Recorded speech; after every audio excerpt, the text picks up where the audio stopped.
नमस्कार साथियों, मैं आज पुनः फिर हाजिर हुआ हूँ एक और इन्फॉर्मेटिव वीडियो के साथ। जैसा कि पिछली कक्षा में आपने देखा था कि पार्ट्स ऑफ सब्जेक्ट के बारे में मैंने बताया था, आज हम पार्ट्स ऑफ प्रेडिकेट के बारे में बताने जा रहे हैं। तो बने रहिए कुछ देर तक हमारे साथ में। मैं बताऊंगा पार्ट्स ऑफ प्रेडिकेट। जैसा कि देर न करते हुए मैं आता हूँ, पार्ट्स ऑफ प्रेडिकेट। प्रेडिकेट माने होता है विधेय, विधेय के भाग। अभी मैंने बताया था सेंटेंस के भाग।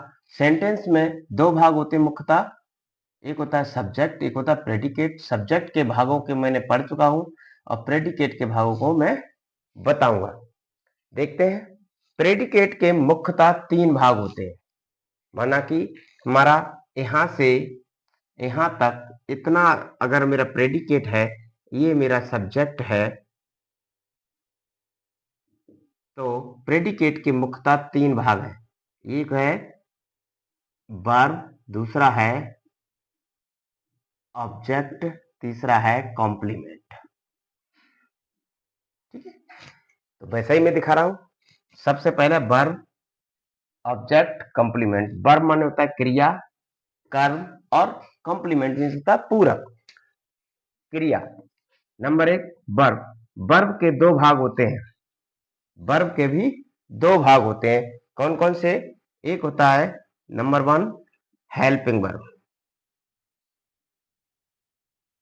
हेल्पिंग वर्ब जिसको कहते हैं हम सहायक, सहायक क्रिया।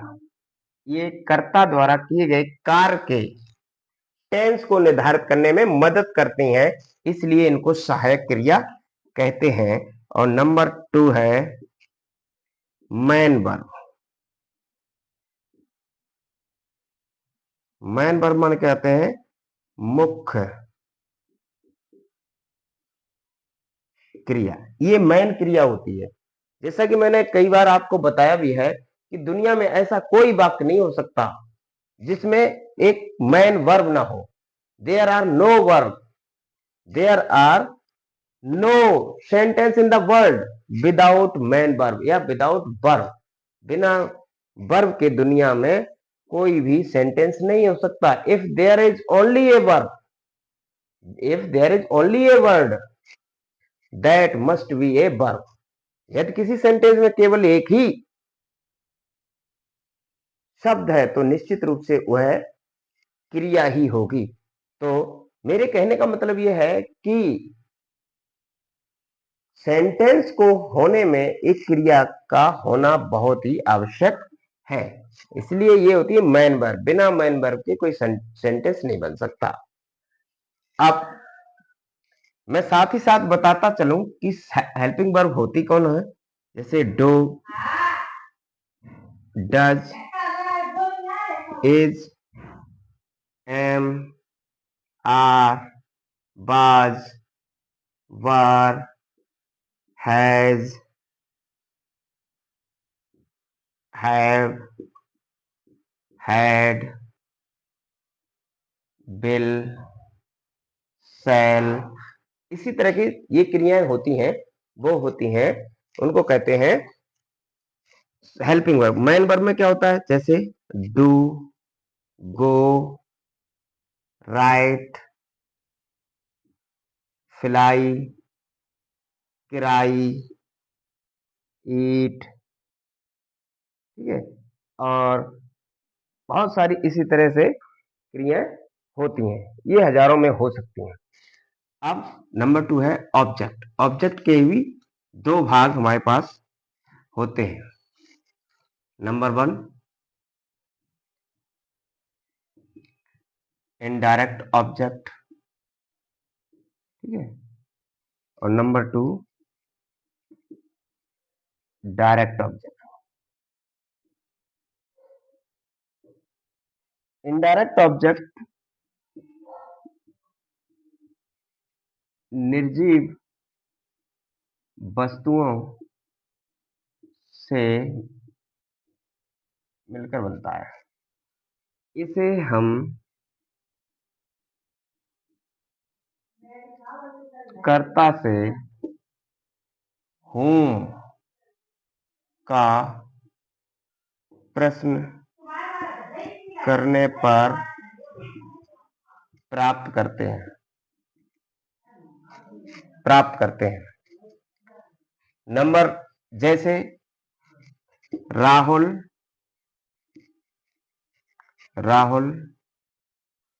gave me a book। Rahul gave me a book। Rahul ने मुझे एक किताब दी। हम होम माने होता है किसको। मैं ये कह दूं राहुल ने किसको किताब दी, तो उत्तर आएगा मुझको। क्या आएगा? मुझको। और मुझको की इंग्लिश होती है मी, इसलिए हमारा इनडायरेक्ट ऑब्जेक्ट हो गया मी। ये इनडायरेक्ट ऑब्जेक्ट है। अब इसी में डायरेक्ट ऑब्जेक्ट के लिए क्या होता है? डायरेक्ट ऑब्जेक्ट हमारा ये निर्जीव तथा सजीव दोनों वस्तुओं, निर्जीव तथा सजीव दोनों वस्तुओं से मिलकर बनता है। ठीक है, जैसे यह अभी मुझे कहते हैं मिलकर बनता है। इसे हम कर्ता से वाट का प्रश्न करके प्राप्त करते हैं। कर्ता से हम वाट का प्रश्न करके प्राप्त करते हैं। जैसे हम ये इसी में कह दें राहुल ने मुझे क्या दिया, तो उत्तर आएगा राहुल ने मुझे एक किताब दी। तो ये किताब जो है, ये बुक जो है, ये डायरेक्ट ऑब्जेक्ट हो गया। कोई भी हो, ये डायरेक्ट ऑब्जेक्ट होता। अब मैंने लिखा क्या ये निर्जीव। कुछ लोग तो ये कह देते हैं कि जो मी है वो इनडायरेक्ट ऑब्जेक्ट है। कहने मतलब लिविंग थिंग्स जो भी होती हैं वो डायरेक्ट होती हैं, नॉन लिविंग थिंग्स होती हैं वो इनडायरेक्ट ऑब्जेक्ट में। लेकिन ऐसा नहीं है। मैंने बताया डायरेक्ट ऑब्जेक्ट निर्जीव तथा सजीव दोनों वस्तुओं से मिलकर बनता है। आइए देखते हैं कौन कौन से होते हैं। जैसे हम ये कहते हैं माई अंकल प्रेजेंटेड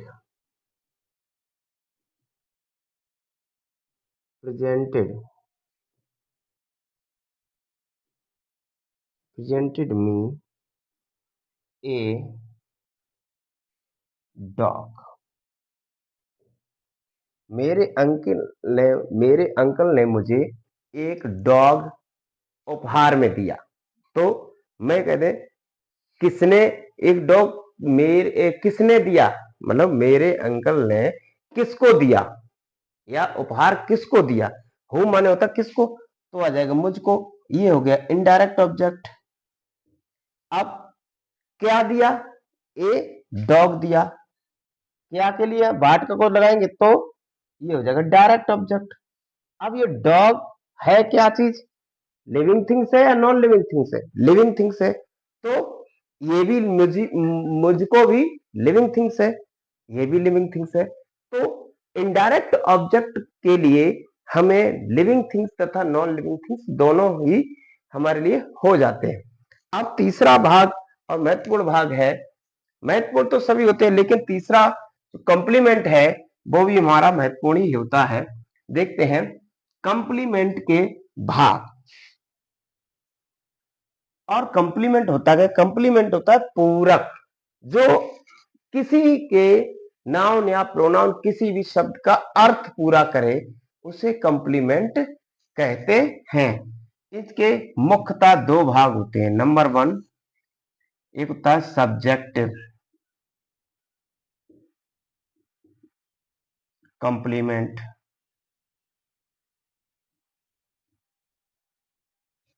मतलब कर्ता के अर्थ को पूरा करने वाला। इसके क्या होता है? ये होता है कर्ता के अर्थ को पूरा करने वाला, जैसे Rahul is a doctor. Rahul एक डॉक्टर है। तो यहां पर ये डॉक्टर जो है वो कौन है? वो राहुल है, और राहुल ही डॉक्टर है। इसलिए जो डॉक्टर शब्द जो है वो राहुल के अर्थ को पूरा करता है। हम जगह राहुल इज ए, राहुल एक है, राहुल एक है, ये कह दे तो क्या अर्थ पूरा हो गया? नहीं हुआ। तो राहुल इज ए हम जगह they are, my uncle is, अधूरा छोड़ दें तो जब तक उसमें कॉम्प्लीमेंट नहीं करेंगे, उसका पूरक नहीं करेंगे, तो पता ही नहीं लगेगा मेरे अंकल क्या है, मेरे भाई क्या है, ये राहुल क्या है, माय फ्रेंड क्या है। तो उसी तरह से जिस शब्द से उसके अर्थ को पूरा करते हैं वो उसको पूरक कहलाता है। यहां पर जो पूरक है वो किसका है? राहुल का। राहुल क्या है? यहां पर सब्जेक्ट है। राहुल सब्जेक्ट है और डॉक्टर सब्जेक्ट के अर्थ को पूरा करता है, इसलिए इसको कहते हैं सब्जेक्टिव कंप्लीमेंट। इसी तरह से नंबर 1 हुआ सब्जेक्टिव कंप्लीमेंट, नंबर 2 हो गया ऑब्जेक्टिव कंप्लीमेंट। ये क्या होता है? कर्म के अर्थ को पूरा करने वाला जो शब्द होता है, ठीक है। जैसे अब आप सोच रहे हो कि कर्म का अर्थ कैसे पूरा हुआ। देखिए देखिए, my teacher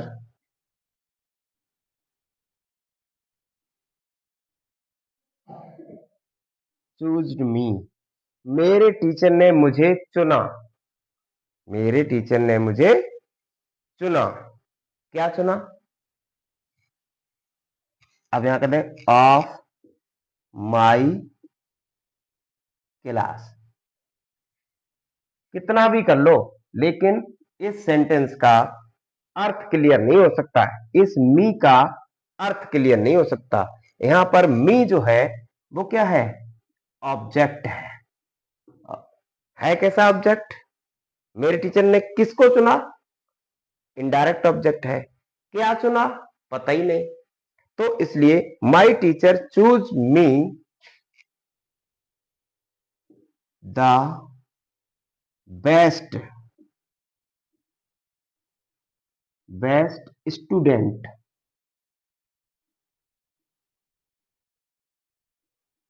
of my class today. कुछ भी कह दो, या दे they made me fool, they they made me फूल, उन्होंने मुझे बेवकूफ बनाया। किसको बनाया? मुझको। मी ऑब्जेक्ट है और फूल क्या हो गया? कंप्लीमेंट। और ये कंप्लीमेंट किसके अर्थ को पूरा कर रहा है? कर्म के, इसलिए इसको क्या कहेंगे? ऑब्जेक्टिव कंप्लीमेंट कहेंगे। तो गाइस देखिए, ये सभी जो जिनके बारे में मैंने बताया है आप लोगों को, वो प्रेडिकेट के पार्ट थे। यही मुख्य रूप से प्रेडिकेट के पार्ट होते हैं। यदि आपको कहीं समझ में ना आया हो तो कमेंट बॉक्स में पूछ सकते हैं। यदि हमारा पढ़ाना आपको अच्छा लगा हो, कुछ आपको ज्ञान बड़ा हो, तो इसे लाइक करें, सब्सक्राइब करें और शेयर करें। इसी तरह से और इंफॉर्मेटिव वीडियो को देखने के लिए हमारा चैनल सब्सक्राइब करें तथा बेल आइकन की घंटी को दबा दें, ताकि सबसे पहले वीडियो आने के बाद आपको नोटिफिकेशन मिले, सबसे पहले आप हमारे चैनल तक पहुंच सकें। Thank you for watching. धन्यवाद।